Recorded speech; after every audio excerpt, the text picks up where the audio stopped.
honestly. This is the longest I've stayed in the city since leaving the military. How long have you been out here for? Well, I say technically November 2019 because that's when I came for Loyal for freelancing. Yeah. But it was really June 2020 is when I moved here full time. Okay. I actually think that's good to keep. I think we should start rolling. Yeah. Oh, yeah. That's how. rolling. Cool. For a second, I was like, Is I it think we're recording I ready. mean, no, this is right. This is fine. It's Is already recording already? Papi. So first, we want to say thank you to our boy Esteban Toscano, who's in the background, for setting this up here at the Boucher Brothers company. So if you want to go ahead and get some lawn chairs, these are very, very comfortable. One, here to be at the beach, they have like little sofas and beach seats, Yeah. and those are able to be rented. We might have a giveaway later on in the summer, and we are very, very much fortunate. Very much fortunate. See, I think that's. This is how that's you the know these Chiva. are good chairs for Tony to sit comfortably on a pretty low chair. Like, I'm very comfortable yeah. right now. So these are. You're not getting up Chairs for are like the excellent. next 3 I'm hours. not. Yeah, no. I might call off at work, so everything's gonna be Whoa, fine. So, I can't. so again, shout out to the boy Esteban. So Yeah. we're gonna go ahead and keep doing this dynamic. And I mean, who knows who might show up today? We have the great @Young the Ryan, who that's how we refer to you. Every time we talk about Love Ryan, it. we just @Young the Ryan. So what is Ryan this called? Young, 2 balls on the beach? 2 balls on the beach. 2 balls on the balls beach. on I the like beach. it. Oh, All right. damn. Chick.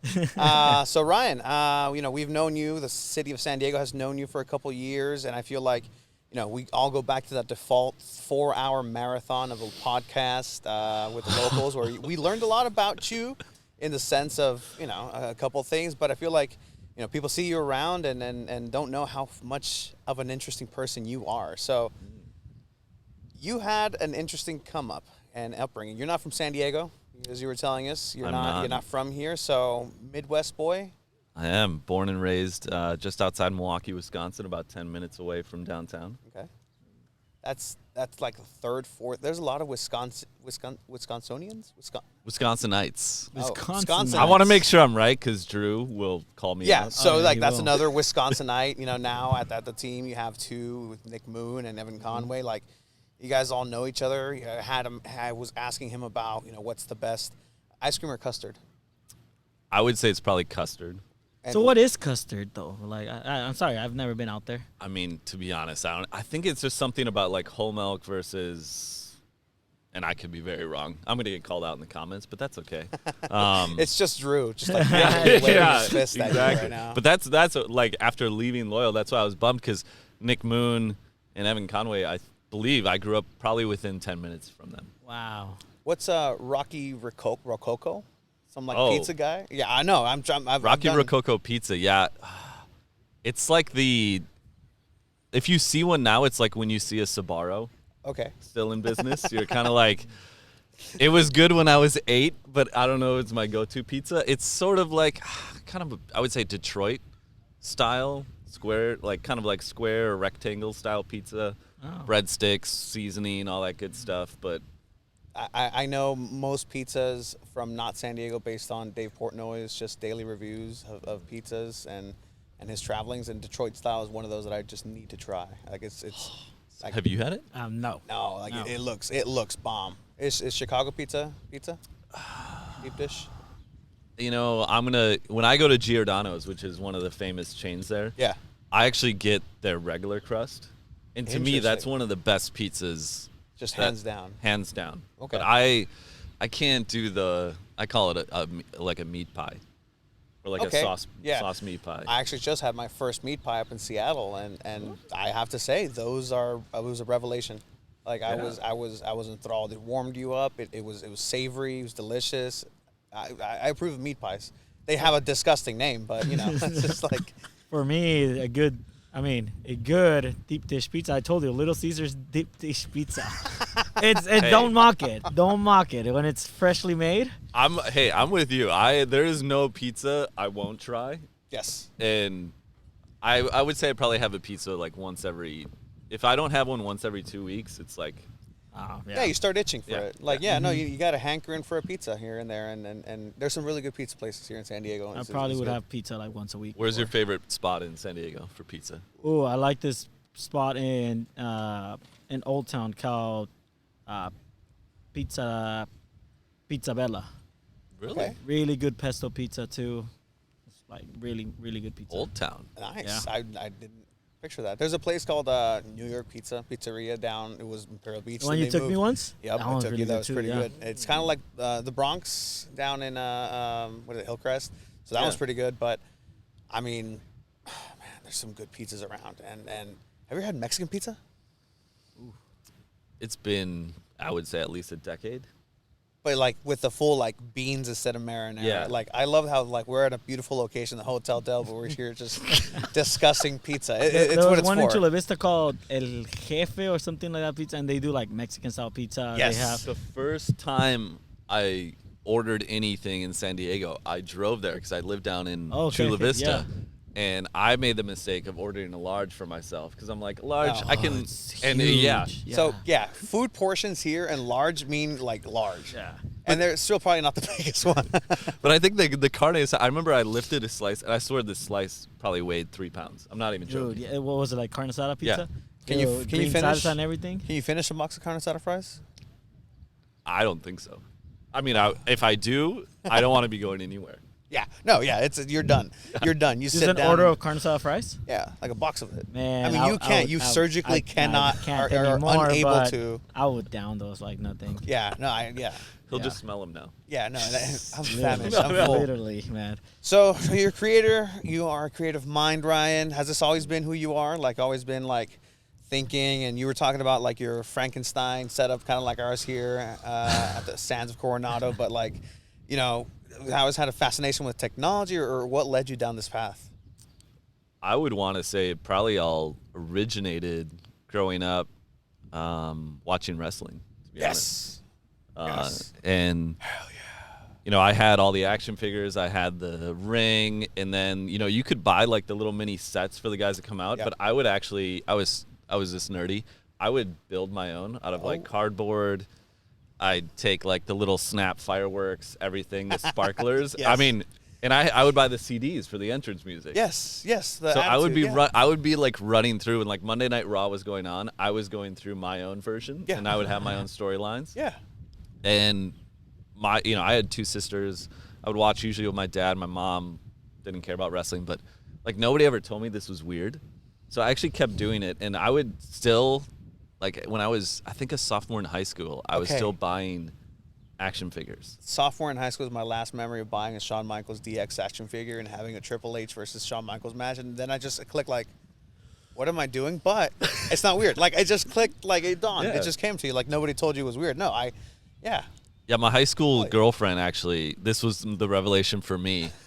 I didn't know she was coming over, and she came over with her friend, and I'm like I think it was like a Mankind Triple H match I was going Ooh, through. nice. You know, like They've- no they've holds had some barred, beef. Let me falls tell you, count Shiva, anywhere. there's beef between those two in real life, and I can't imagine in the fake bookings.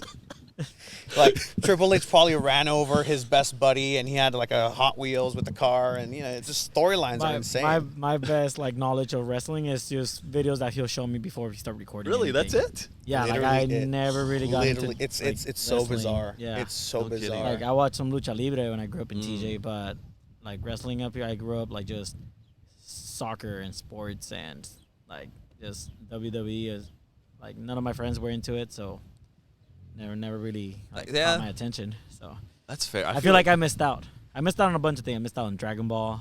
Missed out Yeah. on WWE. Like so. It's very weird, like how Mexican you are, but like My mom those, wouldn't let like- me. My mom wouldn't let me watch Dragon Ball Z. my mom wouldn't let me watch King of the Hill, but she would watch. Like, let my me watch mom the- would. the My mom was Simpsons. that Mexican mom that would tell you, "Eso es del diablo. That's That's- the that's- devil's. That's the devil's work." That's Bobby Boucher's Yeah. mom. That football, that's devil ball. Mom. So you got walked in on amid Triple H. Yeah, they came Mankind. downstairs, and I have no idea how long they were watching me. And then all of a sudden I just looked up, and it was just like, you know, I was only 15, so I don't know if it's emasculating, but it felt that way. If that was emasculating at 15, that Yeah. was the feeling that Damn. I had, and I would say that kind of changed me from, but like secretly I still had this like, I just enjoy this. I just enjoy the creating part, and I think that led to when I was 17, I was sort of like graduated early from high school, so I could do a work co-op. Okay. And it was a cable access station, and usually they would just film board meetings, interviews with the superintendent. Yeah. And I said, why don't we film the high school sports? Yes. So I would talk to the coaches, and we would go film, and then I would go back to the station, edit, together. And I grew up on sports too, so I'm, like the big Brent Musburger, Musburger, yeah. Keith Jackson, like I just loved cool announcers. So I remember there was this guy, a teacher, old teacher, and he was just nuts. Like he had to be a one-man booth. But we would be filming stuff. It'd be 7 Degree football game, I remember, and I would go put it on the cable access station. And then, the guy that I worked for was a PR guy, and he goes, I've never gotten more voicemails about parents asking when we're going to be playing the next match. So that was sort of the, I guess, like the vault into that space. And then obviously the military kind of put that a little bit on pause. But when I got out, when I was 24, I just kind of tried to dive back in. I've seen you with some, in your military times with a camera as well. Like that was just you. Like what was your role? What prompted that point in your life? If you don't mind me asking. Yeah, no, I didn't join with a lot of history in my family with military, or I didn't join, with like a lot of we have freedom passing by. Like I joined in 2003, so it was a college first program. Okay. And I remember being on the bus. So I went to infantry school, and I remember being on the bus going to Fort Benning, Georgia, sitting there next to this guy from Connecticut, and he was a very gung-ho guy, and he just looks at me and he goes, "This is a defining moment of our generation." And I was like, I feel like I'm in the movie Full Metal Jacket right now. But I just didn't have that. I think for me, I wanted to, I grew up in the suburb, and I feel like there was never a point in my life up to that point where I really had to just rely on myself and figure things out. And I thought it would really push me. I wasn't as you can tell, I'm not a muscular bound, physical You're freak. a hunk, bro. Well, it's just like, I mean, yeah, you're but still next to like literal human jello. It's fine. no way. But I will say, you know what? That was the best part about the infantry. You would have guys of all shapes and sizes. Yeah. And I remember there was a guy that ran like a 5:30 mile, and if you looked at him, you'd be like, "There's no way this guy even does anything physical." Yeah. So Yeah, no, that's like that's- ridiculous. Like I believe that, and it's I think Bert Kreischer calls not it running wise for you though. the Mickey Mantle gene, where that's that, yeah, the Mickey Mantle gene. You just you're a piece of shit, physically, but just put you in this specific scenario, and you're just a world class athlete. That's me when you put me in net at a indoor soccer game. What's your fastest mile, Tony? Like ever? Ever, I think like 5:40 something. What? I'm talking like middle school. Like this is when I was like actually. Five? 40? This guy has wheels. Yeah, no, yeah.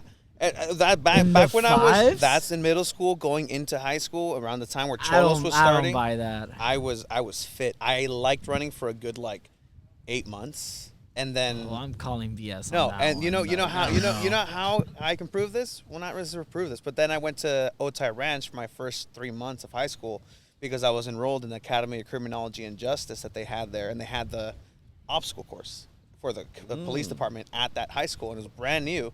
And I destroyed that obstacle course. It's just like jumping walls. I'm running gonna fast. reach out. I need someone to confirm. Do you have this. any like blue ribbons from finishing first? And like, did you guys give away blue ribbons in grade school? We did this for like field day. They would give away like I blue, was red, never and first. I was I never- was no, never I first. green. man. You got the participation ribbon. My fastest mile was like 6:55 in middle school. See, I was that's- very I proud of still that. remember You guys that. were both faster than me. I think my fastest mile when I was even in the military was like 6:20. Oh shit. I was called the slowest skinny kid by a baseball scout in high school. Okay. So So I wore that as a badge of honor. I was always a big dude, like in middle school, high school, but just conditioning from playing soccer all the time. My condition, like, I had endurance. That's what I had. But sprint wise, I still Tony probably still beat me in a sprint. I still can. I possibly still can. Maybe. No, I still can. We should do a beach sprint. I'm down. Yikes! I'm He's wearing down. shorts. I'm not saying it has to be down. today. Yeah, I'm down to do a triathlon. Hey, we were just borrow a talking to bike, Alan we'll go yesterday, and run he into the said ocean. running in the beach has to be like the dumbest thing, or like ever. There's a certain pain like up above your ass, like Well, in yeah, the it's lower the sand, back. like That just yes, but like I'm never aware of those muscles up until like I do anything in the sand. I figured out those muscles at the Baja Beach Festival like 3 years ago. that festival is in the beach in Rosarito, so it's like you're standing there for 8 hours on the sand. I was dead. I was like, oh man. Like, I'm See, sore. I don't like putting myself in those situations Yeah. anymore. Yeah, no. There's no need. There's no need. Maybe for a photo op or a competition, but Yeah. we'll set that up. After you played the indoor game with the Soccers, like were What you was were you feeling that? Because like last time I played Nope. indoor, I played goalie, and Nope. I could not walk right for like 3 days. And I was fresh. I was fine. Like, it's fish Really? in water. Like, I was 100% ready Yeah. to go. I could have played more. It's only 15 minutes. It was I had 10 a couple. minutes. That's true. That's Yeah, true. was just 10 and minutes. even then, like, I feel like I was fine. No, it was good. He was And- pretty tired. I took him out. We needed a goalie on my Friday team, and I took him out, and we lost 2-0 thanks to him. But That's the last you time were I pretty played. tired after that one. The last time I played, yeah, because I made some amazing What's the saves. Soccers It game? would have been like 5-0 had it not been for me. Maybe It would. We had it haven't not lost been Who's your since toughest then. critic? I am for sure. and this is coming from literally the worst player on that field. Maybe he's the heart and soul though. I mean, No. no. No, no. no. I'm barely getting back into it. I hadn't played in years. Yeah. So I'm retired. What do you want from me? I'm retired. you retire and then unretire. Can't retire at Yeah. 29. Oof. It's the prime for a goalkeeper. Messi's so gonna be there's playing a- what, Inter Miami? How old is he gonna be in 2023? 38. No. He's gonna be. He's pretty up there now. I mean, 35, and that's the 36. thing. Like, there's players like Wesley Snyder. I don't know if you like keep up with Wesley Still Snyder. playing? Yes, but he looks like me, Oh. and he's like big. Like Oh, love. wow. I love nothing more than elite athletes when they retire to just like let go. Oh, Like, it's just the best. And then they'll try to go back for a charity match, and it's like, what happened? But they'll still have like an amazing, 3-pointer from the corner or whatever. But it's got to be so humbling because, I would take photos of Landon, the first couple of years of Loyal, and we'd post them, and I think he's still in good He's in shape. great shape. But the people that know him from Galaxy are like, oh, embracing that dad bod, and I'm like, God forbid if somebody took a That's picture a of me dad right bod? now, yeah, and I was Damn. like, good God, like. That's a But dad yeah, bod. if you have this vision, right, of growing up with an athlete and then you see them post-playing career, like naturally they're just going to add a little weight, whether it's in their cheeks, their Yeah. stomach, anything. How is that a dad bod? I don't know, man. But that's peak. That's what an elite world class athlete That's- looks that's like. goals. 10 years of maintaining an okay lifestyle, and he's still very active. He broke his foot playing basketball, I think. Yeah. Yeah. He plays tennis a He plays lot? tennis aggressively, Yeah. like probably too hard. But that's You play apex tennis? predator. I played it growing up because, watching Wimbledon in the summer and then, summer break, and I would, if I, my sisters weren't always the best at wanting to go play sports Yeah. with me. So even if it was, I had a neighbor, they had a brick wall. And so I would practice pitching with a tennis ball, and I'd throw it off the brick wall or hit tennis balls, and then they, the one day that they come out and they've had enough of hearing dunk, Dunk, dunk, dunk, dunk, dunk. But yeah, you play tennis? I don't. No? I No, don't. but I've tried it he- and it's hard. It's different a muscles. Really, it's a different really hard muscles. sport. Like basketball, I can play hours of soccer and I'll be fine. But then I'll play 15 minutes of basketball and I can't walk. It's just different muscles that you use, and all respect to those multi athletes. Like here in the States, like it's crazy. Like they'll have players they'll play basketball here, then they'll play football, then they'll play soccer, and then they'll track just to maintain. And that's not something that you find a lot anywhere else, really. Like football, American football is such a tough sport that if you have that experience and that conditioning for that, you maintain yourself. Then go into baseball. Like people in England aren't playing baseball. Those athletes don't exist in England, and the fact that now some players are transitioning now and funneling into soccer is a scary part. And that's why the U.S. is going to take over Mexico and has for at least the last couple of Yeah, years. he's not wrong, man. He's not wrong. Jesse Beltran would love to clip that portion right there if you just distraught. Yeah. Yes, he no, would. it's, He's the we've only told him. Mexican that I know supports the U.S. At team. Cheeto FC. Jerry also. Jerry, yeah. Jerry? Yeah. He's one of them. Jerry. It's He's the, one of them. It's the one where we tell them con el nopal en la frente, like The you look, cactus in your they look more forehead. Mexican than me. They really Yeah, do. So yeah, it's funny, but I grew up just supporting Mexico, and it's something my dad raised me on, right? Like the thing, they'll ask me, hey, so why don't you support the U.S.? But I support the U.S. in everything else, like in the Olympics or anything, women's soccer, like the U.S. But it's just my dad instilled that when I was a kid. Told me, the U.S. is just way better at Mexico in every other sport, and soccer's the one thing we have that we're one better thing. at. Yeah, yeah. So that took pride in me. I was like, oh, Mexico, soccer, it's Mexico the whole time. Does your dad cheer for the Mexican and everything else? Because I know he's a veteran too, right? No, my dad supports the U.S. like in basketball and anything on the Olympics. Yeah, is the I would US. support the U.S. in basketball too. All right, let's not get ahead of ourselves here. All right. That is true. Right? Yeah, I mean, Let's struggled cheer the last against Olympics. the 92 Dream Team. So growing up, did you what were your sports? I know Wisconsin's probably football dominant. All I know from Wisconsin from that 70s show. I'm sorry. Fantastic Yeah, show. yeah, Fantastic great show. It was a lot of different stuff. So I wanted to play hockey. Parents wouldn't let me. It was also a little too expensive, ring time, all that gear. Yeah. Wouldn't let me play football. I would play flag football a lot, like just little recreation leagues. But my main sport growing up was baseball. Okay. So I played baseball since, 4 years old, and then played golf a lot. My dad worked later in his life. He was a food and beverage guy at a golf course, so I could go play free every night, twilight golf. Played volleyball in high school. Probably my favorite sport to I play. can see that. Yeah. It is maybe one of the fastest sports Yes. Yes, it I've is. ever been a part of. And to me, it's just the fun I had there surpassed the fun that I had for baseball, which was weird because my dad was a little old school, so he refused to come to any volleyball games because he just thought it was like a girl It's sport. not a getting man's sport. tense. Yeah, so he didn't come till my senior night game, and then he was like, "You're all right." But that means so much to Emotional know from him. damage. Yeah, but I would say like that was mainly it. Roller hockey, with my friends, growing up. But like, so it was a little bit of a mix. But I wasn't necessarily good enough to play at the next level. Like maybe if I played baseball, right, I was the slowest, skinny kid. Yeah. I just don't think I also was like mature enough to ever look at it as something serious that I could do in college or beyond high school. Like I was just playing to have fun. So that was it. Yeah, man. It's just volleyball, like, mention all these sports, roller hockey. Like, I just think rocket power. And it's one of my favorite cartoons growing up, but roller hockey. Have you ever, like, been on roller skates? I've never attempted. The closest I've been is a scooter, and the scooter is the most extreme vehicle I'll use. Like, The closest I've done is the one with the 4 wheels. Nope. Used to, like, and then I I would can't- spew I eat shit. I can't do that. No, my girlfriend actually plays semi-pro volleyball, and some of that at some of those games are very intense. Yeah, dude. It is crazy how just the stamina you need. No, it's a team sport more than anything. You can Yes. only touch the ball 3 times. What? There's rules where. No, I love you have, where you have crooked referees. I love that in that first line you wild. could actually like use your foot.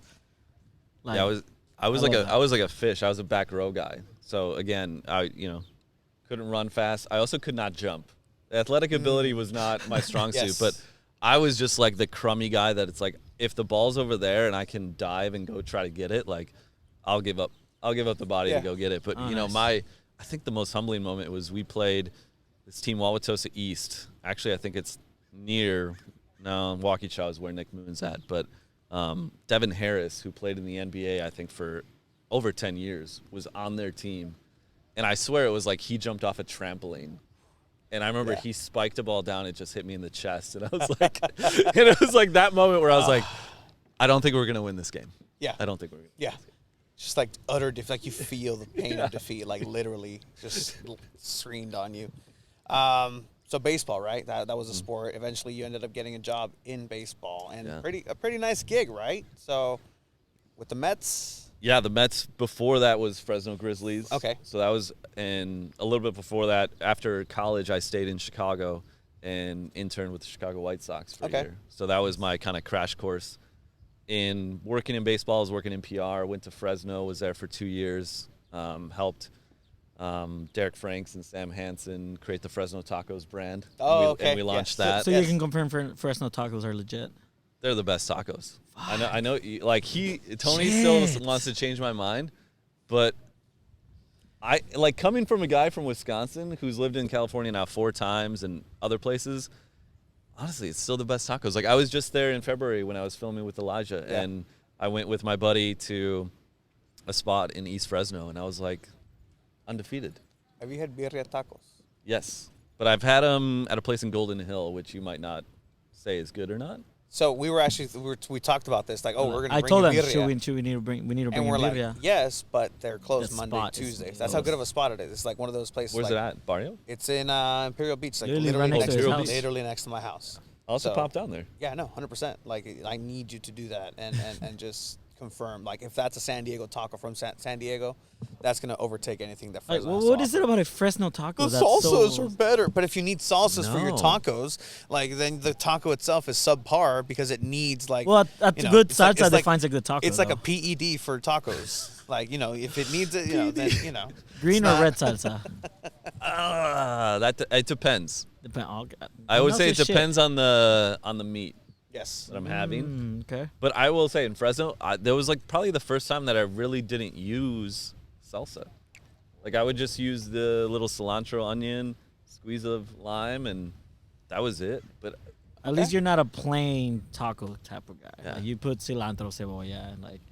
yeah, here's the thing with Fresno tacos, and not to dive into history lessons, but obviously doing Taco Truck Throwdown, which was a huge event in Fresno. I just think the taco truck culture there is just, it's been around so long, Yeah. and it's been passed from generation to generation.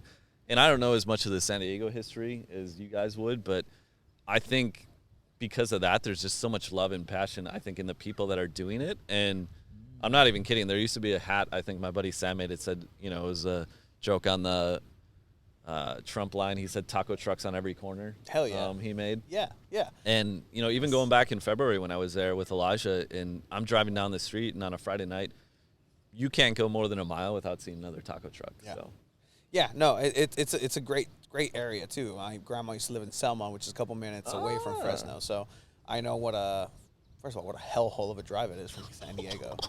you don't like the 99? It's the bugs. Like, what are we doing here? Like, it's farmland. It's hot.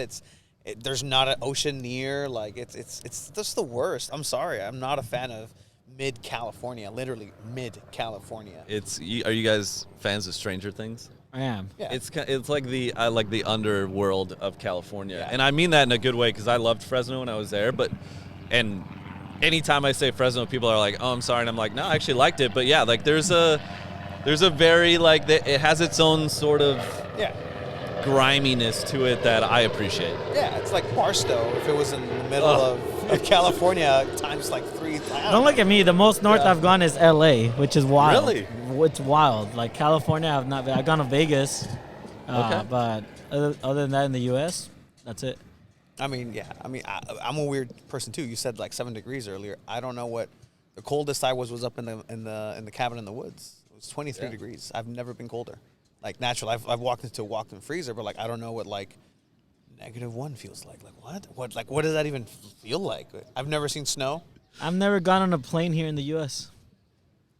Just in TJ. Where's the furthest you've driven to? Like Vegas? Driven? I would say Vegas. Yeah. Yeah. Yeah. Mexicali is closer, right? Yeah. Yes. Okay, yeah. Yes. Just checking with him. He's gone everywhere. Everywhere I've gone. I went to New York for a week because I was an see. academic decathlon and we needed to study the natural the MoMA and all that stuff. So that's as far as I gone in Seattle recently. Now everybody's going to Seattle. Like, Yeah. it's one of those things I was telling you yesterday. When you see your car everywhere, like when you buy a new car. I've just been to Seattle. Now everybody's in Seattle. Like, Guido and Metcalf went the other day. Yeah. Like it was like I don't have a car, so. hit him up. Like, fuck. Yes, because I fucking took a car to Seattle. Okay.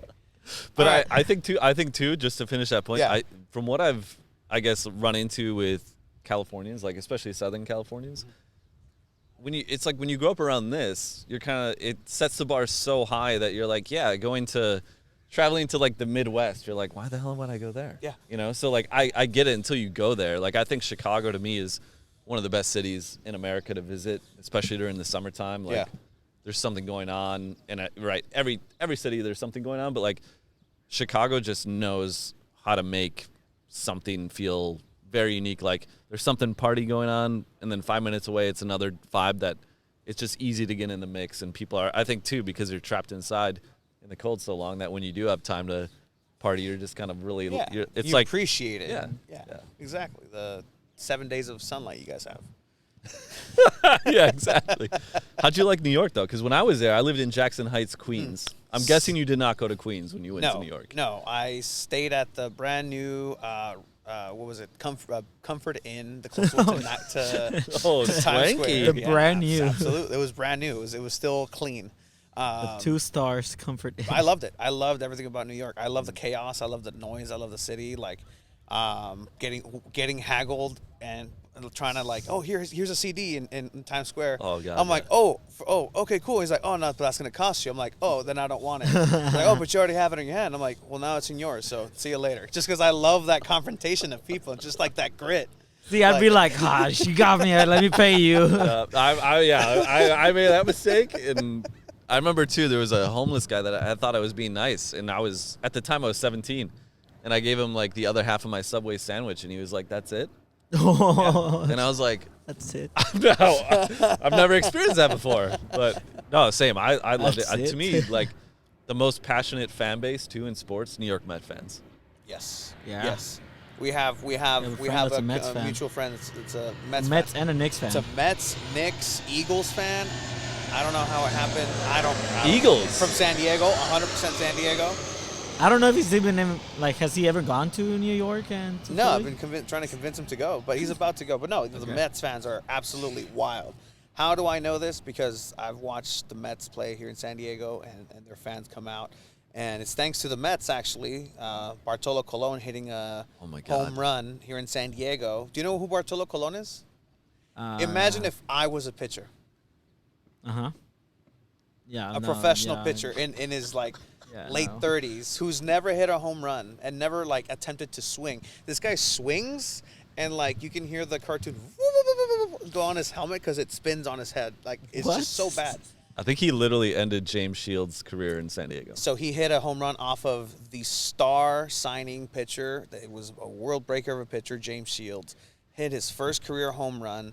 Mets fans went wild. Such a Padres thing to It's yeah, no, 100%. I'm Yeah. learning that more and more. How Yeah. how like kind of just everything the San Diego Padre fan. Yeah, base is. exactly. If there's a team who hasn't had a no hitter, oh, they're gonna hit it against the Padres. Like, oh, if there's a And I'm there record to be jinx it. broken, yeah, no, exactly. But no, like those Mets fans, like they're rabid. Like New York fans in general, but Mets fans specifically, like some are quiet about the way they go about themselves. Some are like regal about, oh, I'm a Mets fan. Like I think of like a Jerry Seinfeld even. You know, that like And that kind Mets of fans are usually Knicks fans too, right? I mean, I think they go together. Or I- do you think there's some Mets fans? Yeah, that are Nets usually fans? like from what I know, like usually Mets fans are also Jets fans Oh, and okay. Islander fans. Okay. And then if you're a New York Giants football fan, you're a Rangers fan Oh wow. and then a Yankees fan. Damn. I Typically, can I know it crosses over. the but, worst. Yeah, but no, when I worked there, I would go and meet some of the fans ahead of the game, and my boss Will Carafello would tell me, and he's like, "You don't know what you're in for."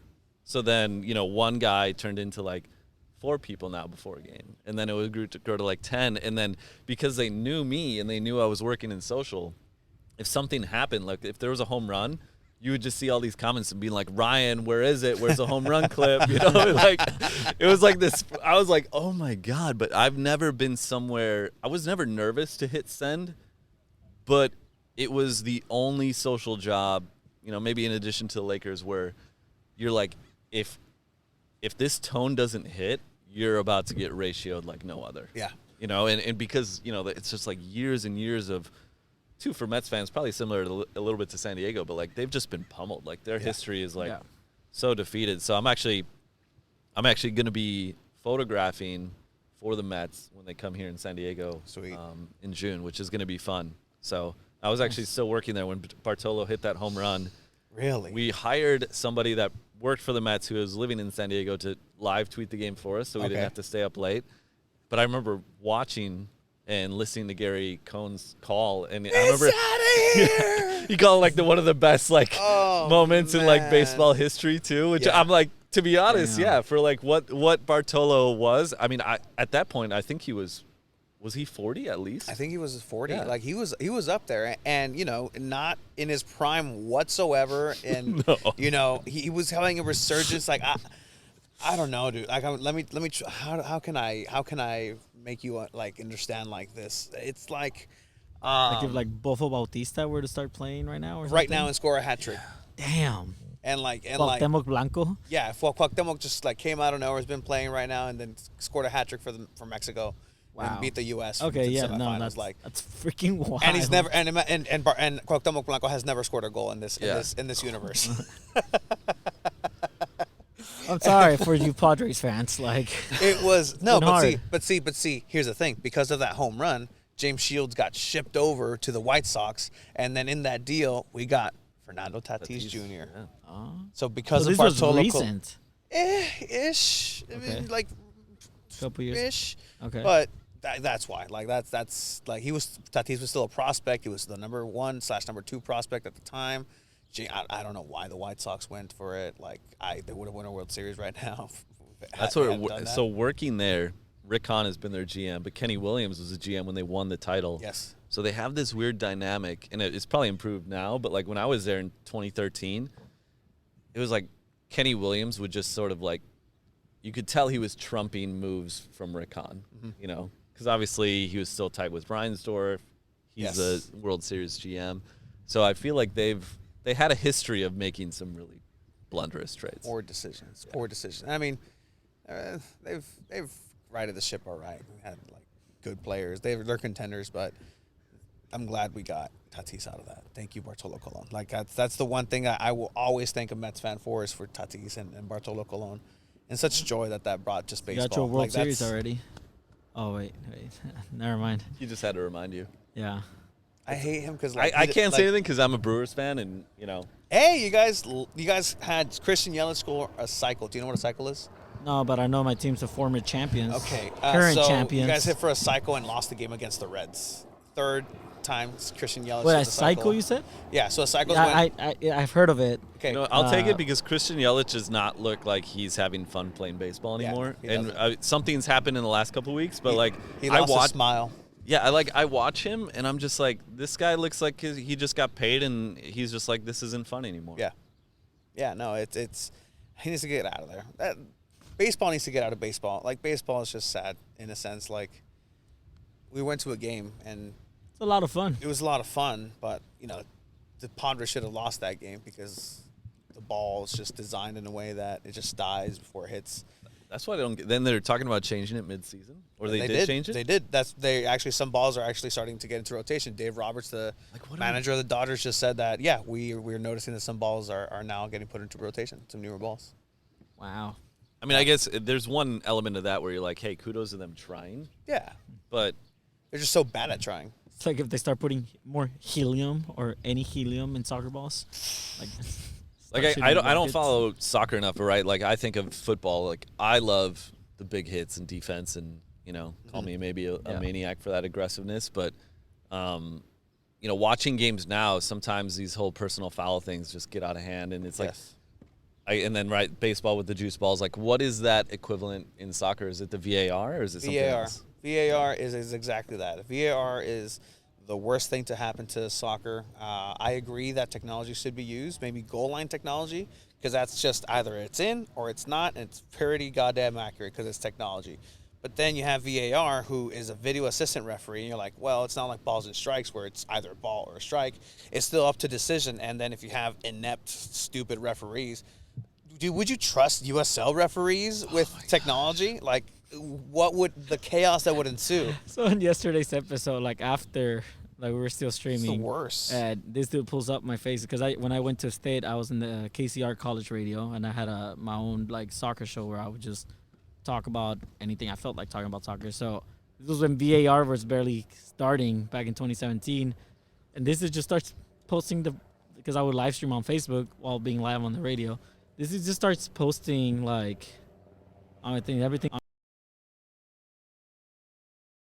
I do My eyes the are. same thing. I'm like, as it's going, I'm like, I just hope this thing is still recording. Because it's happened before where he just not And now- recording. and now I just have to make sure. Like, I really hope you are. If not, it's a good warm up. But yeah, he was just showing videos, and everyone in the car was like, "Oh, baby Chiva, baby Chiva." I'm like, this was 5 years ago, but yeah, my take on VAR still stands. I like it. It just it needs to be improved, and I think with time it'll happen. Do you think what if they took away offsides? Yeah, like took Like away the that rule? element. No, just no, not the VAR cannot decide whether it's offsides or not. No, I like I that, think actually. Yeah. I think that should be part I of mean, it. less government is better government. I mean, some people, but less VAR is better There- VAR. there- I think. There has to be a way where there's a camera VAR? following the last defender. Or no VAR.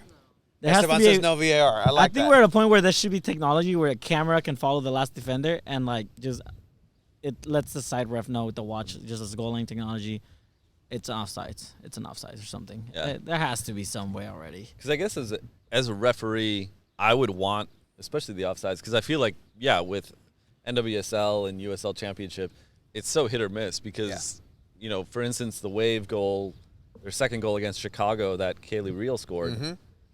Everybody's just stopped and like Yeah, it's so like I'm open. like I kind of look at her and I'm like, is that close to being offsides? Is that because like Pretty close. her and I think it was Sophia Jakobsen were like the Jakobsen, yeah. only people in the box. Yeah. And then previously it was like Alex Morgan chased down a ball. And she scored a right banger foot- actually. Yeah. it was a Yeah. banger, and then like that was called offsides, and I'm like, so I feel like And before As- that, another one was called offsides. Yeah. That counterattack, and she passed it to Sofia Jakobsen. And man, what's the rule change you think's coming to soccer? Well, first of all, it changed with the amount of substitutions you can have.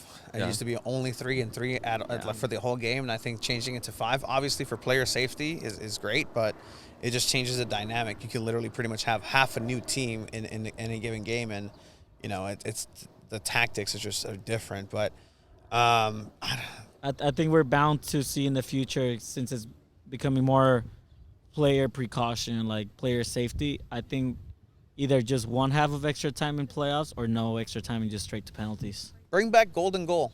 That would be cool. Bring back golden goal. Yeah, Esteban. Yeah, bring back Golden- golden goal. Because why? golden goal, yeah. You either play play the extra time, or if 10, it just 5 ends minutes, if somebody 3 scores. minutes, Because yeah. you just pummeled the other team into submission, and it's just an error that they made, and the game just ends right then and there. If it doesn't, cool. You still play it and They do go that in high into school. it, right? Yeah, they do that in high school. See, I'm revolutionizing. Yeah, I'm with you too because I feel like the players at that point, right, are a little fatigued, and then really you're just playing like, It's so boring to watch. yeah, it's just and for a guy that I appreciate soccer. I appreciate a lot more having worked closely with it the last couple of years, but yeah, like give me a little more. And that would be the argument to the soccer fans. They're like, no, it's a pure whatever, and it's like, That's yeah, him. but if you want I'm to more grow, romantic about it, yeah. you want to grow the game and you want to get that casual fan, and you want the sport to kind of like, I guess, and I would agree with this. Like, I think it is the best sport in the world. Yeah. But here in Yes. America, I feel like it's not going to unless you create, and it's like that gimmicky thing in baseball Yeah. with the ghost runner now in Yeah. extra innings. It's Yeah. like, well, now you just made it more intriguing Yeah. right off the bat, and you're like, oh my god, we only have one out and we have a guy in second base. you Yeah, know? we So- could go home earlier, not stay here 18 What do you mean innings. there's ties? Yeah, Yeah, no, exactly. honestly, that is, I feel like too USL Championship. Like, why don't we just go to PKs after 90? So no ties? No ties. No ties. Ooh. The indoor soccer. Like, rule look at as well, Oakland like- Roots right now. They have. I think they're 6 1, 4, and ties or 6. something? Yeah. Yeah. Yeah. And I just think it eliminates some of the strategy elements of like, oh, like we're just going to go on the road and we'll be happy with grabbing a point. And I'm like, that just sounds brutal to me. Yeah, that's the worst thing, especially after you play a fantastic match away and then you just squabble it at the end. Sound like some Oh, sounds very familiar. local soccer teams that just decide to stop playing sounds very soccer. familiar. Season 1, let's go ahead and put this big oaf of a striker, now retired, and join the Sands of Rosarito and surfing. You retired him. Freaking hate. As a player, I hate it. Throw him in the corner and have him block Ben the Spencer, ball. I'm calling you out, man. Terrible soccer player. He's for a San good guy, Diego. right? He's a good guy. He's a great good guy. He's Ryan's. Which one are we talking about? Ben Spencer. Ben Spencer. Yeah, like I would say I'm still friends with Ben. I think Ben would also agree that. Oh, No, tell no, him no, I you're said fine. this. You're fine. I mean, let's do a minute on Ben Spencer. But I think, I think for him, I'm sure his career changed dramatically when he had that injury. Yeah. Had to learn to play a little differently. I know too with Loyal, and it's not a scapegoat to Ben, but I don't know if that style of play suited what he was doing. Yeah. And then something that I think has always been something Loyal's chasing is finding that consistent starting 11.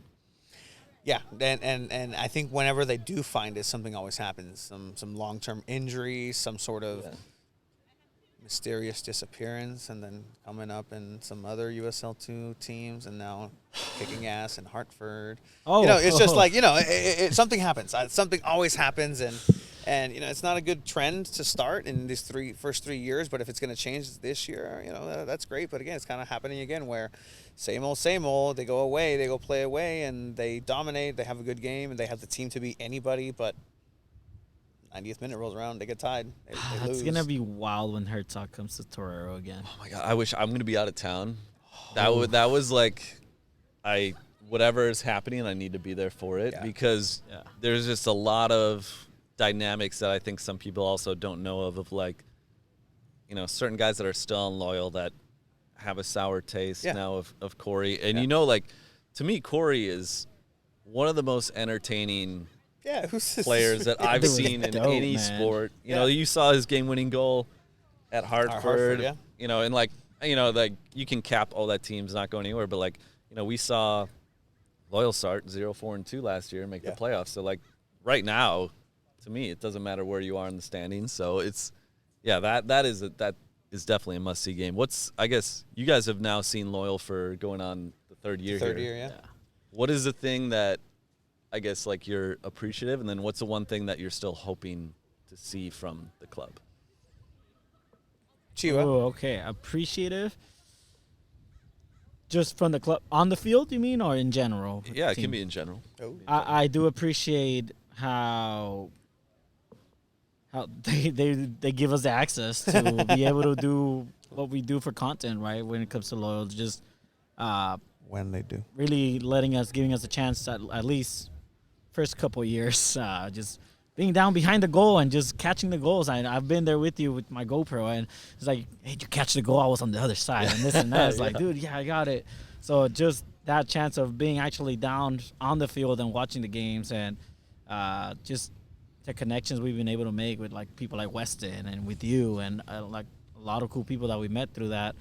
What was the second part? What I wish they would do, or like something you like hope to see that maybe like the team isn't doing. It can be on or off the field. I really wish the team would go back and connect a little more with the city. I think the uniforms and the kits, took a lot of pressure away from that, where it's like, well, we gave you the city of San Diego in kit form. Such a San Diego native thing to say. I'm sorry. I'm sorry. Anyone that's born and raised in San Diego is gonna give you that answer where it's I wish there would be more for the community and the city. And I'm not in San Diego native. I grew up here for the last 10 years, but I was born in LA, grew up in TJ. Ooh. But I mean, I'm like, just do something that's gonna help the team win on the field. I'd rather do that than seeing some community outreach thing. I'm not saying it's not important. You can do both. Because they had done both. You can. Were done, and but I mean, I it's think a path that you can be happy with how the team correcting. is playing. They're not doing bad right now in the season. They're third place. Something I wish they would do more is just better, like Spanish commentary, maybe. Like, because they're still on Azteca, right?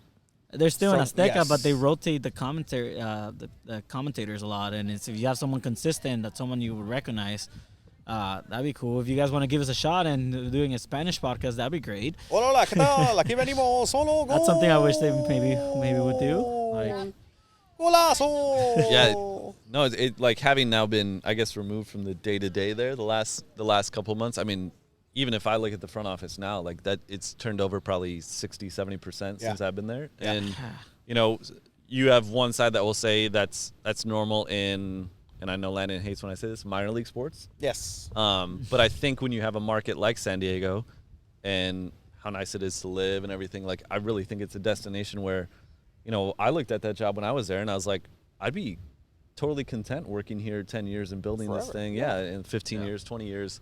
But I think there's something that at least I've seen across, the last 12 years that I've worked in sports front offices, and there's something about the energy from the on-field or on-court or whatever that product is that like the ego kind of like filters into certain people on the front office, and you know, I've seen it at a lot of places. It just like it kind of works against like the community part where it's like I'm still like searching for those really authentic community outreach. That's not just, hey, we're connecting with this organization that already does community outreach, and we're just going to have 4 volunteers show up and say we helped out something. It's like, I think I would agree with you in that, like, I would love to see more of that sports wide, but especially I'm realizing how important that is in San Diego. And the thing about it is, like, I've come to learn this too, is that everything affects everything, like you're saying. So like the people and the individuals on the field and how they perform affect the people who are there on the day-to-day training. It affects the mood at training, even the people who are taking the pictures. If it's a tough day and then they're getting their ass kicked at training because they fucked up, you know, I'm pretty sure it's going to be hard to get some smiles sometimes here and there. You know, try to get a smile out of Austin Guerrero after getting 5 scored on. You know, like, you know, it's tough. But then that just bleeds into the front office, like you're saying. But then it also, whatever happens in the club, bleeds into the supporters section, the institutions. And so, you know, if there's not necessarily, I don't want to say dysfunction, but if there's something going on in the locals, you can usually trace it back to the club itself. And same thing the other way around. If there's something going on in the club, I want to see what's going on with the locals, because everything is just, it's all one unilateral connection. And if something is off, the vibes are off, then, you know, it can be negative. And I think that's what we saw, I think, in that, you know, first playoff run, where we were so happy. Everybody was on fumes by the time they made it to the Texas San Antonio match. The players would have said that too. They were running on empty. Yeah. And so to be able to pull that off, like, kudos to them, but no fault of their own. They did their best, and everybody did their best in that sense. And I feel that, you know, that's something that, you know, we can look back at that scene and say, okay, we can be proud of the boys for doing what they did with what they had. Now we have this, we have this new rollout of this 2022 year, new players, new this, new, you know, new ideas moving forward with the team. But is it all that different? Like, I don't know. Like, I still don't know. Like, they're doing better, but we won't know until the end of the season. We're still very much, you know, the first. Yeah, like, there's been a lot of changes when it comes to Lowe over the last year or so, but how everything is right now, like, I'm sure you've heard things of what it's like in the office right now from maybe old coworkers of yours or anything like that. Do you see Lowe maybe being here 15 years from now? I want to believe that so bad. I really do. You know, I think Andrew is one of the most caring owners that I've come across in sports. And kudos to him. He's done a lot to really understand the sports business side of things and the very unique environment it is. I think Ricardo is aligned with Andrew on that caring. And I would say the challenges that we faced, especially in those first 2 years, was a lot of there's too many ideas, there's not enough executors. Yeah. And that is the trouble for even right now with Wave. You know, I'm doing some work with Wave. There's plenty of ideas. Yeah. Right now they have one content creator that's a photographer, and they're asking for all this video work. And it's like, so we can only tell as much of the story as we put the resources there. And I think that's still evolving in sports, because social media jobs are looked at as like, you know, sort of just, oh, it's nice, it's cute. Like, oh, you do stuff with, you know, Twitter. And it's like, no, there's so much, because you're right. Like, I had a PR background. So when I was working with Loyal and we were going 0-4-2, I was like, you know, I always thought, like, the fans want to go on this ride with us, whether it's good or bad. Yeah. They want to know, because they're investing so much, that if we're, you know, losing our 4th straight game, they don't want to see a guy smiling on the end of it. Exactly. Like, I want to show you Charlie Adams with his, you know, like, just looking distraught. I want to, you know, I remember in Tacoma, I used a end of the game graphic with Jack Blake just looking absolutely pissed. And I was like, let's convey what's actually happening here. And then guess what? It's going to build that empathy and, you know, like, almost make that connection deeper. But that, to me, is like a style that, like, the authentic style freaks people out. Yeah. Because they think, oh gosh, like we can't really show what's going on here. And I was like, no, I actually think if we don't show that everything's perfect, especially in this market in San Diego, I think people appreciate it more. I would say the one thing I've learned too, like being more connected to the supporters and seeing, my goodness, the passion, the love, how much time Yeah. they dedicate, and like their undying support really. And I would say it's been an exhausting year for them. Yes. Yeah. And Yes. I think that would be the one thing that I would ask Loyal to make sure is, like, just because you might not think something is a big deal, realize that the people that have supported this club since day one and have believed in what this club was built on just want to see you stay true to that. And sure, you're going to take risks, and I'll give chances, to the Andrew Carlton thing. I wasn't a big fan of it, just personally. I just thought it was like, I don't think this is necessary. I would like to see more San Diegans be a part of 100%. this club, or people from TJ. be The a part of this objective club. view right now is like, I think we were talking about it, like, they went through all this trouble for a player, and maybe we haven't seen his best, but to this point, like, was all that trouble worth it? Like, for this individual and what he's contributed, great. The person, individual, persona, like, I've met the dude. He's pissed in my house twice. Like, it's a different relationship that I've had. That's one more time than I have. Yeah, exactly. I'll say this. I talked to an NBA coach about this, when Interesting. Carlton got signed. And I asked him, and I said, your perspective obviously is much better than mine is going to be. But I was like, because I remember Landon saying, like, I wanted to go on a limb for him and help kind of like bring him back to a spot that's better. And I can appreciate that. The thing that I thought when I heard that, I was like, yeah, but you're a manager for a whole club, and you're the face really of this franchise. Yes. So, like, to take your attention away, even from the optic standpoint of somebody going, somebody saying that. Yeah. And so I asked this coach, and he goes, I remember when I thought I could make that impact, and then I realized it's not up to me. It's up to that person. It's up to the individual. So if Andrew's come here, right, and he has willingly changed, but, I don't know what the reasons are that maybe he hasn't seen as much of the action on the field, because when I do see him on the field, I'm like, you can tell, like, No, the quality's there. yeah, like, Yeah. at Yeah, this he's- level, he's a baller. he's hands and above, like, talent-wise, a lot better than guys we've seen on Loyal or just across the league. Exactly, and that's I think that's why I say that too, is because I've seen what he does in training, and it's like, oh my god, the Ben Spencer effect. Before he even got announced, before he even Is got Ben announced, Spencer the biggest lightning rod he's, guy he's for the you guy. guys? Like I'm he's- convinced that he retired him based on what he, his comments and just berating him. It was true, but Nah. The only thing I'll Doubt say it. to this, and this has been something that, I've knowing a lot of the players, I even talked to one recently,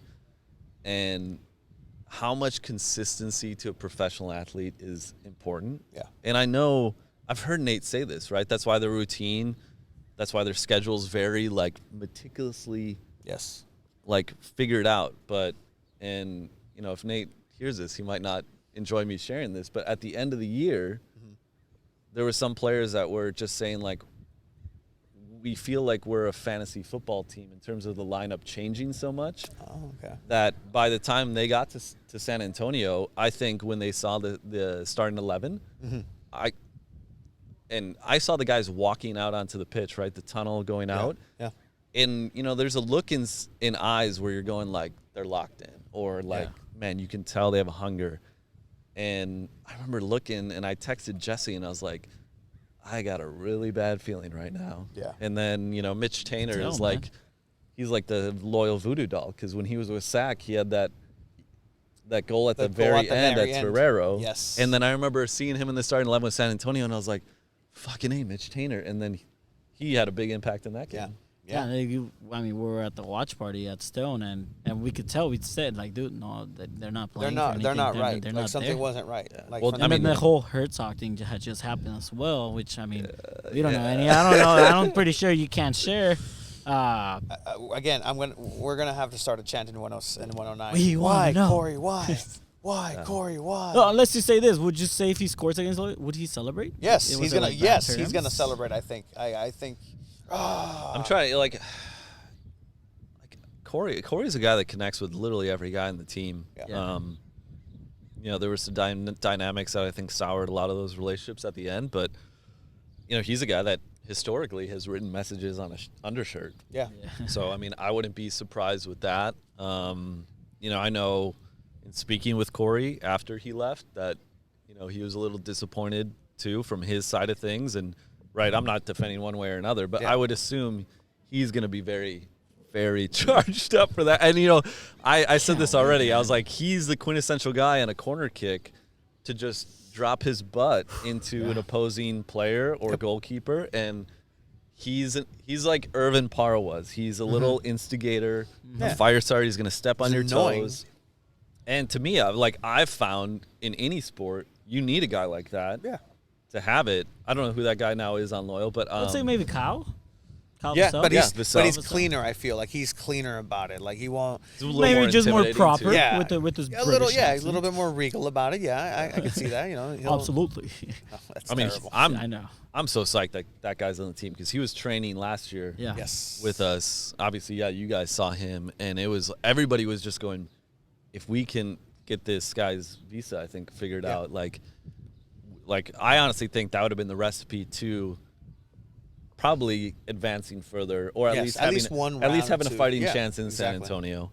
But yeah, I mean, I think that's the thing that I do appreciate about Loyal and the coaching staff and the players is like from day one, there's just been like a crazy amount of pressure to win. Yes. And almost I think that has an effect, but I think it's knowing too the San Diego sports landscape, which you guys know better. But, when you said, is Loyal going to be here in 10, 15 years, the track record isn't great for San Diego sports. I think the stadium thing is something that really has to be figured out. Torero is a beautiful place, but even for Wave, like that Wave doesn't make money when they pack that place out. They don't.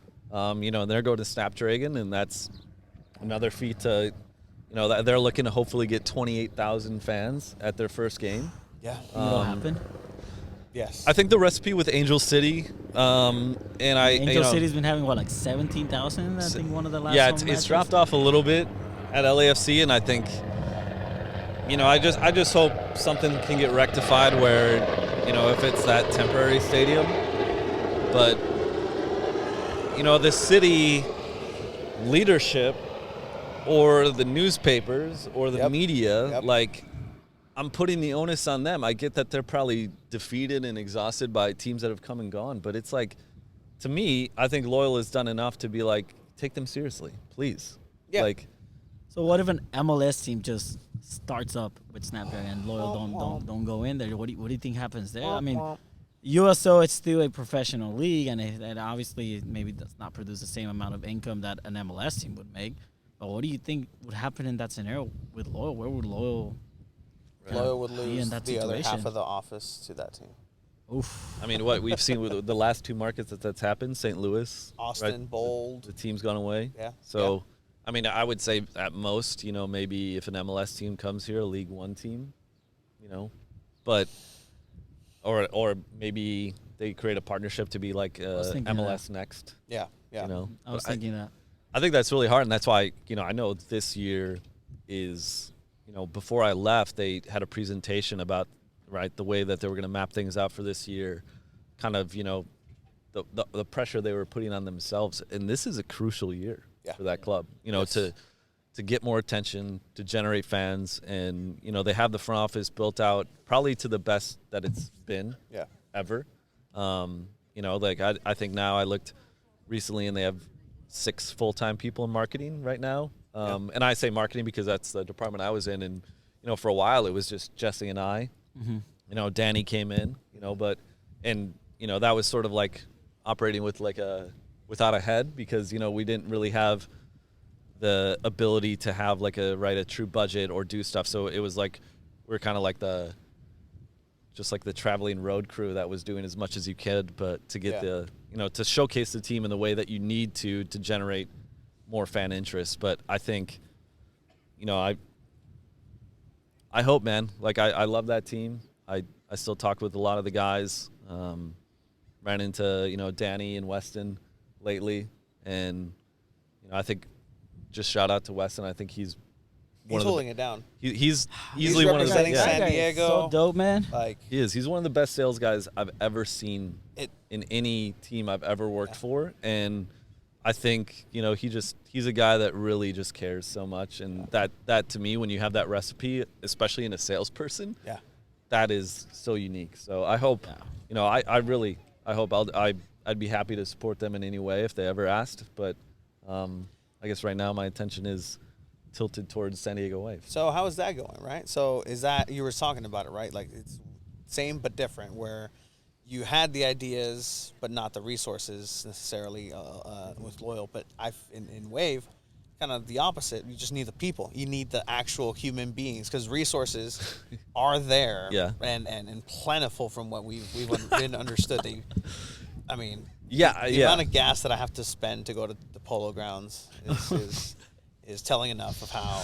I'm kidding, but is that kind of like the challenge over there? Just getting the people into the door and just here's the stuff, use it. Like it's all the cool shit that we have, and teaching and educating, and this is how you do this is how you do that. Like, what's your biggest challenge and pretty much imprint? I would say so right now I've switched to, I guess, consulting more on content and more marketing, whereas before I was just helping out on some PR stuff.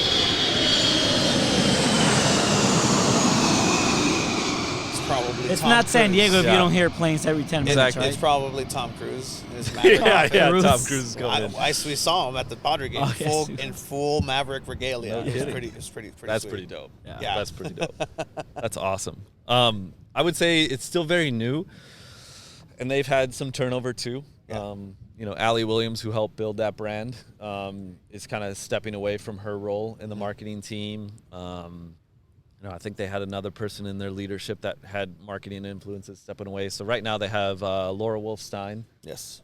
who I believe kind of worked locally. She's head of, VP of marketing and comms. They have Jenny, who's a photographer that was working at USC, really talented. But this is her first week. I think I met her last. yeah. Yeah. They have another girl, Emma. Is she the one at the game, photographer? Yeah, she's a Okay, cool. photographer. So then they have Emma and Vic are the other two people. Yeah. But I think we were talking, and they've never really been able to set course on okay, this is what I'm responsible for, and it stays consistent. And, we keep talking about consistency. And that's the one thing I said, hey, let's just establish some consistency on the things we want to be doing. We're not going to be able to do all of them. Yeah. There's something that I'm working on right now. They're doing a Pride game on June 8th, and Caitlin Sheridan their goalkeeper wants to kind of be very forward and open up. And I said, you know what? The one thing that I would love to see more of too is Loyal and Wave supporting each other. Yes.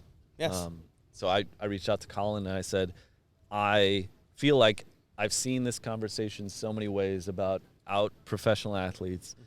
I said, what about if we just set it up, and he actually doesn't know Kalen, and I don't know if Kalen knows him. Yeah. But I asked him, I said, would you be interested in just having a one-on-one conversation with Kalen, and you guys kind of dictate what it's like being out athletes in professional sports, what you faced. And I said, especially that in itself, Colin has a lot of notoriety, obviously, with the walk-off and everything, and, obviously playing for Minnesota United. Kalen, you could say international following, being Canadian national team goalkeeper. Yeah. And the best goalkeeper in NWSL. Yes. But I was like, let's just get that conversation, get out of the way. Yeah. And so we're hopefully going to secure that and target that to shoot that next week. Nice. That's awesome. But that's what I've said too, because I feel from my point, and, now working with Wave, somebody might say this is a little, oh, you're saying this because of that. But even before I go, I just want to see these teams support each other.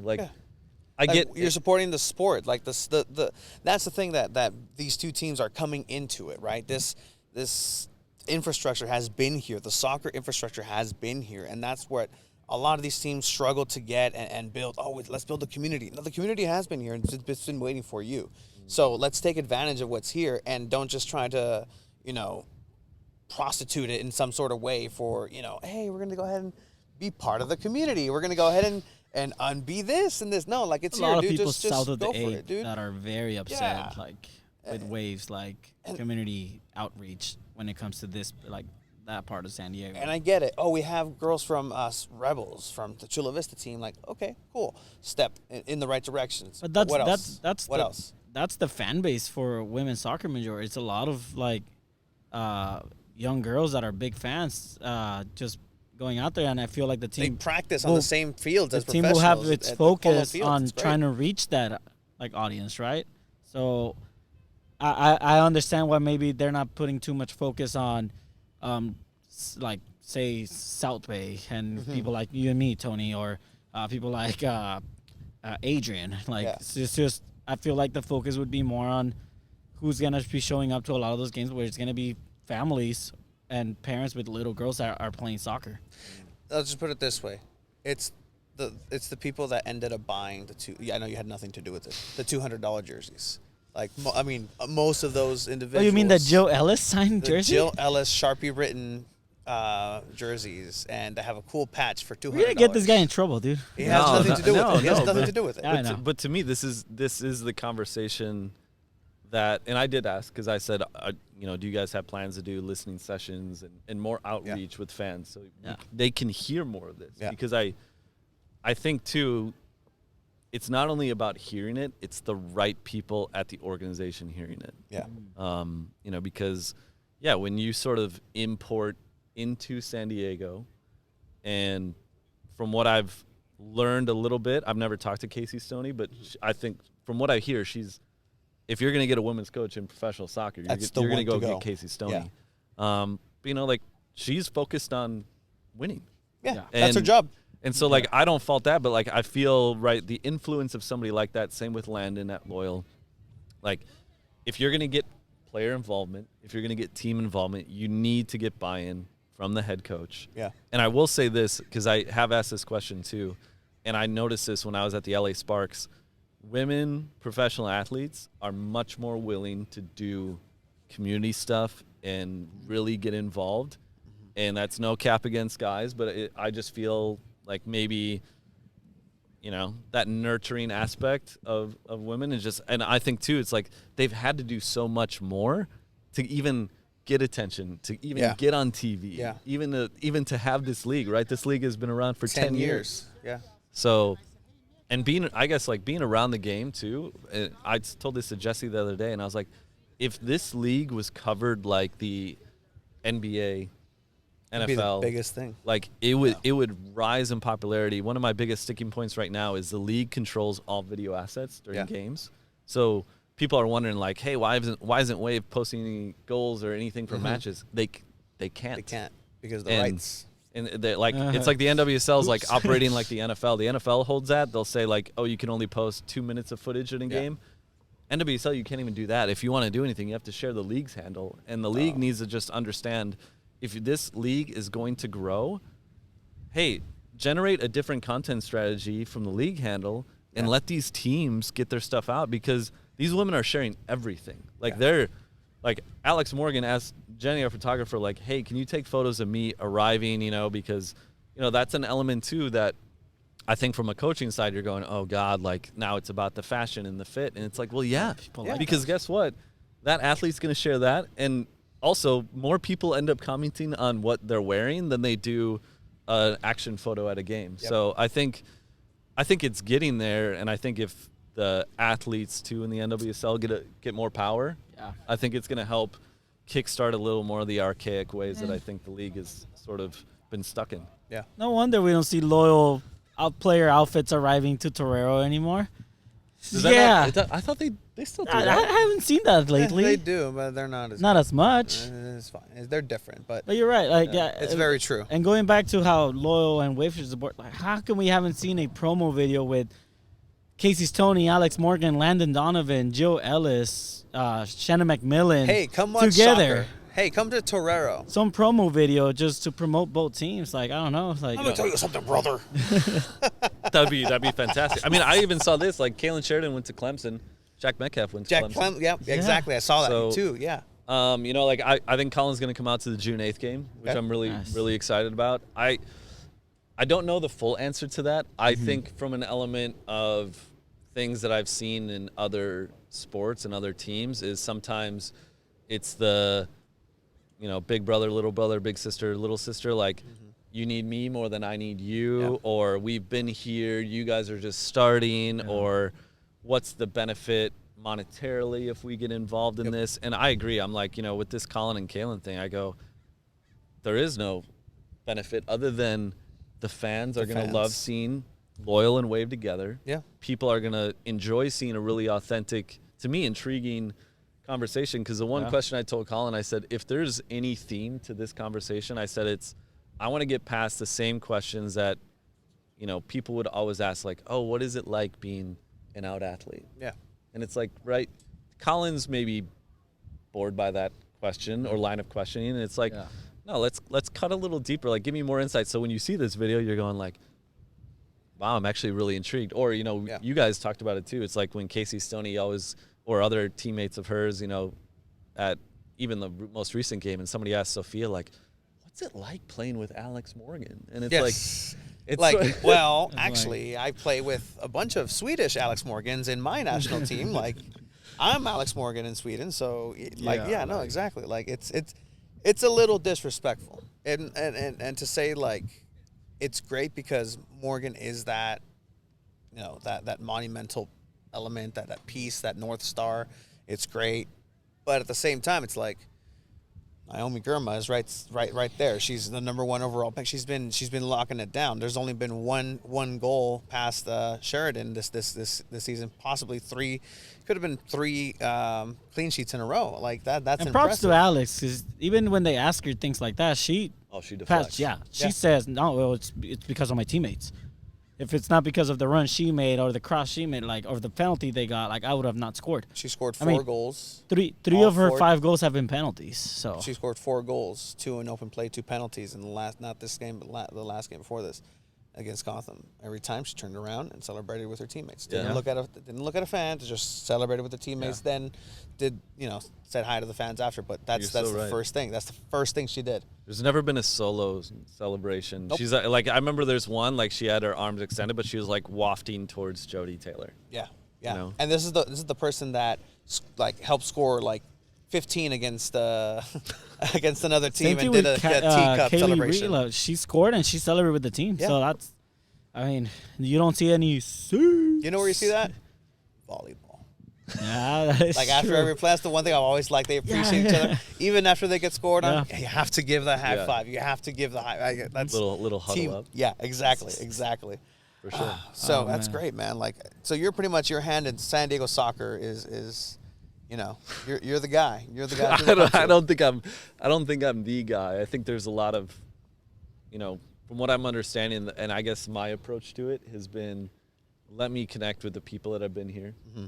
You guys, you know, Jerry Jimenez has been somebody that I've really enjoyed talking at length to, because Jerry too is, you know, we're similar in some ways, but we're very different. And he's the first one to call out if he doesn't agree with something. And, you know, it's like we're arguing like 2, you know, like old grumpy guys. But I think that's such a beneficial way. And I think like learning the NWSL side has been really intriguing. Like, I was on 2 meetings yesterday, and I was the only guy in both meetings. Oh, wow. And that I'm saying that mainly because, right, sports has been so male dominant, even on the women's side, you know, up until recently. And now and hearing the perspective of the way, you know, like I was talking to Vic, who's in the marketing team with Wave, and she's worked in women's sports, and you know, she talks about the struggle of like, we always like stub our toes on the way to like progress.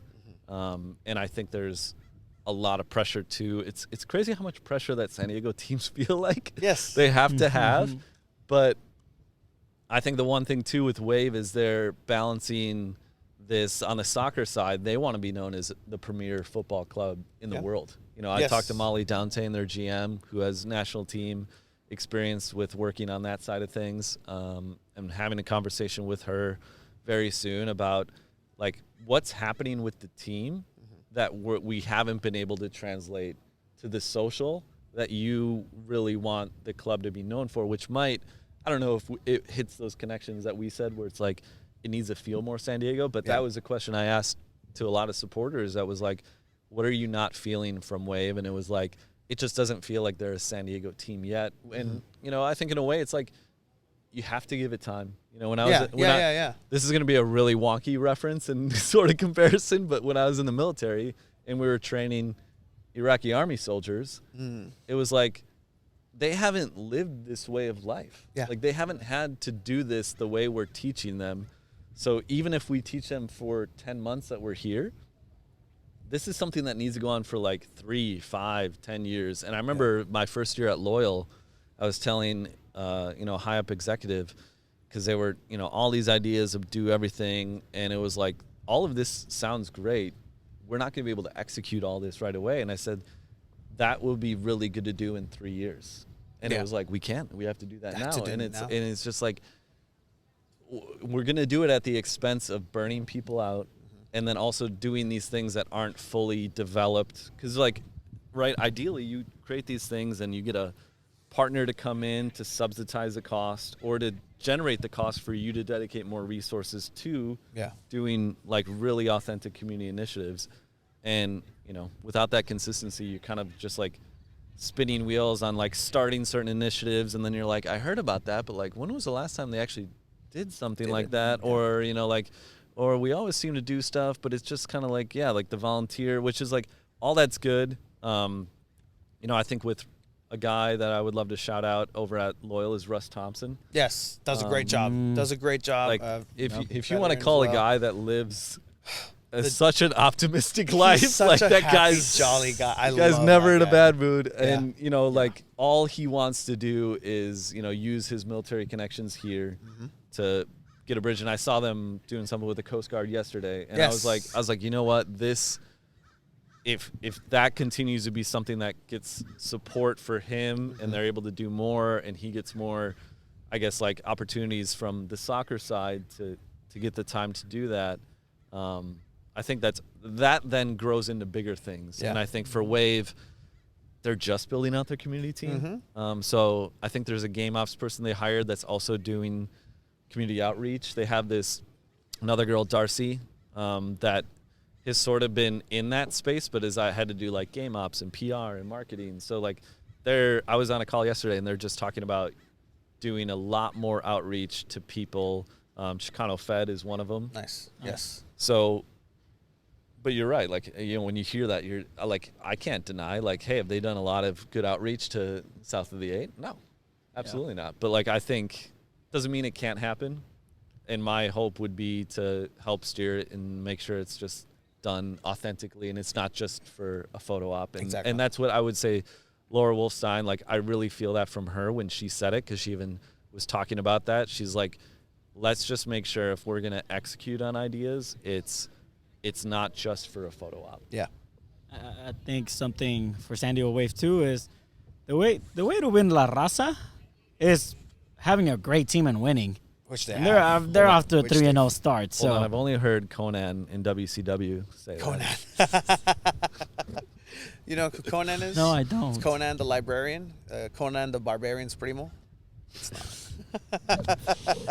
But sorry, not to take away from the a 3-0 start. I think from what we saw in Challenge Cup, did you guys think that they would start off 3-0? I did not. No, they just turned it on, and I think Casey Stoney was let's play 70%, because they have been coming out guns a-blazing, and it takes them a first half to get settled into any game, which I've seen. She's they very don't honest when it score. comes to her games. Oh, she's very honest. They win 1-0, and she'll tell you no, we played like shit. And she said that in the press. She said, the performance was not there. We we can play way better. They come at home and they win 4-0, and they played great, and then they come back home, second game in a row at home, and they win 2-1. It would have been nice to have that clean sheet, but I mean, it happens. I think it was you telling me that Sheridan's never had 3 straight. I knew I ruined it clean then. sheets. I knew I ruined it then. Yeah, you ruined it. I was literally saying, oh man, what if they get they just got scored on. I think one of the interesting things to see, and you guys have seen it too, but I know with expansion teams, it's almost, you could say it's out of necessity that you need to play so many people, but they were playing 6-7 rookies in Challenge Cup, meaningful minutes. And I know there's been some injury stuff with Abby Dahlkamper, so she hasn't been able to play. But I would say the people that have had to assume those roles coming in, and like even like Sophia Jakobsen, I don't know the chemistry's there yet. Yeah. Playing next to Alex, so I know like coming off the bench, to me seemed like it lit a fire under her in a way that like her and Alex seem to play a lot better. Game changers. They're not substitutes. They're game Game changers. changers. I do love that. I love that. that. Yeah, No, it's 100%. so I fucking sick. love that. That's great. But I think that consistency, because like on the flip side, Loyal, like I think that team expansion-wise was built for a style very different than what Nate Miller wanted to do. So it's fun to see year 3 with the attackers that I think can execute the way that style Was meant needs to it be. to. Yeah, needs it to. So like seeing it now, I'm just like, this is what Nate Miller. vision Like was. this is what Nate Miller's style is like, and I'm Yeah. sure he'd be like, yeah. But for the first year, Like he knows what he's doing. yeah, like there wasn't a lot of guys that earned that trust to play. So it was, like even filling out the 18, it was like, I don't think we trust even 15 of these guys, Yeah. So, Yeah. Ben Spencer. Here we go again. I'm kidding, Ben. Yeah. You're great. He just learned Spanish. It That's is certificate for being- Dude, he it was is in being put he was out. in Costa Rica for like the last 2 months. He's from maybe living a much more enjoyable life than I think so. Yeah, I probably. think than he's the enjoying last year himself. last year he had. But I think it's also interesting to see certain guys that didn't necessarily fit this system but are finding success elsewhere. Yes. Yes. Like that Beverly. like Dougie Martinez is Douglas. Yes. doing wonderful for SAC. I know even seeing somebody like Eric Avila, who I don't think ever really fit into the playing style and probably was at the end of his career, but now he's running the academy for Birmingham. Yeah. Yeah. So I think that's been the fun part, seeing Sal on TV doing He's comfy in there. doing little calls. Champions League. That Sometimes guy CBS. can still play. Let me tell you, that guy can still play against average people. Oh, Like, absolutely. Yeah, he Fucking destroyed you. destroyed me. I would have stopped that goal. I don't know. Hey, we'll find out next year at the soccer game. But Oh, but- one final question here to take us home. I know we've enjoyed our time, and I want to do this again. I Yeah. love this. This is great. I love this. I I love mean, Ben. if I love this the is bench. amazing. If man. you want to This is great. do it, it's up to you. Like we always want to do it. So if you all want to come on Yeah. down, it's as I mean, I It's guess fantastic. it's really up to the people, because if they're like, true. Like Next no, one, we're it's having just- Esteban join in too. Yeah, exactly. Yeah. Will San Diego have professional soccer in those next 10, 15 years? Is it gonna you're saying MLS? just professional soccer? Professional Just soccer. in NWSL, MLS, USL. Will it last? Will it stay here for more than 10 years? I feel from the resources, right, Wave is set up. I think even Andrew said this. He goes, I don't think he said I don't have Ron Burkle money, but I think he essentially said, like, I don't have that kind of money. So I think something to pay attention to if you're a Loyal fan is, they need another, like, legit investor that has and wants to see it. I would love, this rumored billionaire club that's circling Snapdragon. Yeah. And, and I'm just going to say I was really disappointed. I'm not surprised by that writer for San Diego Union Tribune, because I know there's a lot of history there. Yes. But, like, to write an article about that and not even mention San Diego Loyal is Just just, disrespectful. it's just, fucked to up. me, you're What just are you like, you're doing? shitting on your own city. Yes. Yeah. Like, don't do that. Like, this club, for what they've been able to do and the fan base they've been able to build, through a pandemic has been, to me, like, rivals almost any other USL championship Yeah. club. Yeah. So if I'm a billionaire and I'm going, oh, we've gone through the startup phase here. I have Landon Donovan. I have Nate Miller, who have gotten, offers from MLS teams to go there. And they've declined. So Ish. I think, they figured out the bumps in the road they've had to get through, both front office side and soccer side. And I would love for that. Oh, you're good. No worries. You're fine. All But I think it's dependent for Loyal on another investor coming in, and hopefully not getting, I guess usurped or whatever the word would be. I think for the Wave side of things, I think it's just as much on the league stability as it is Wave. I think Wave is showcasing now and will showcase that they're probably, along with Angel City, it's like you look at I know it's three matches, but they're both at the top of the table right now. And I think from the resources both of those clubs have, I think they have longevity. I can't talk now, but Kinda like me. I think for me, when I see the league, it's on the league. Like Yeah. I know they have a new commissioner. Don't know much about it, but I know that was looked at as a positive move. I've heard rumors of them needing a rebrand and a refresh, and certain people that are hopefully going to be, helping them with that. But they're at 12 teams. I don't know what other markets they really need to kind of dive into, but I think you need to grow if you're going to be Yeah, if you have you're going to to. be a legitimate league. You can't have 12 teams. I think that's the one thing I love the Soccers, but the MASL is Hey, Ronaldinho coming in. I don't know. yeah, It's coming. and and that's the growth you see. So I think Angel City has shown it with their wide array of investors, and I think if there's more, Mm-hmm. Kevin Durant, I think Yes, now is so on board. I think if we see more of that, to me, that's just you're going like, okay, if I see big people investing big money, that's good. I think the other thing they need to figure out is the broadcast situation. Yes. I know ESPN Plus has been good for USL Championship, but when you get preempted onto like one of your premier one of like 4 or 5 games is on ESPN2 and then gets kicked to ESPN News, I'm like, that hurts. Yeah. That hurts. And if we're going to make these marquee matches that we dedicate resources to building up, like you can't get pushed to ESPN News, because then it just shows like, okay, we care about you up until a certain point. Yeah. Exactly. Yeah. And I think those are big hurdles, and I think soccer is just going to come and it's gonna prove to everybody that there's money in it, and I think that's what it's gonna change. And the It's starting resources up. are there. It's starting up. 2026 starting up, is going to man. be a catalyst. Absolutely. And I think, when you look at Snapdragon, for the people that go like, oh, why didn't they make it a 50,000 seat stadium? Well, I think they clearly thought like this is more of a soccer city. Yeah. And that I don't know what building changes they made, but I know they built it more conducive to soccer. Yeah. Remains to be seen until we all get in there Find and out. check it out. But I think that was at least a smart investment. So when you see an investment like that, you're going like, I think there's longevity for professional soccer here. And if there's not, I think that's on, everybody from city officials to media to everybody not giving it a chance, because the fans have given it a chance. Yeah.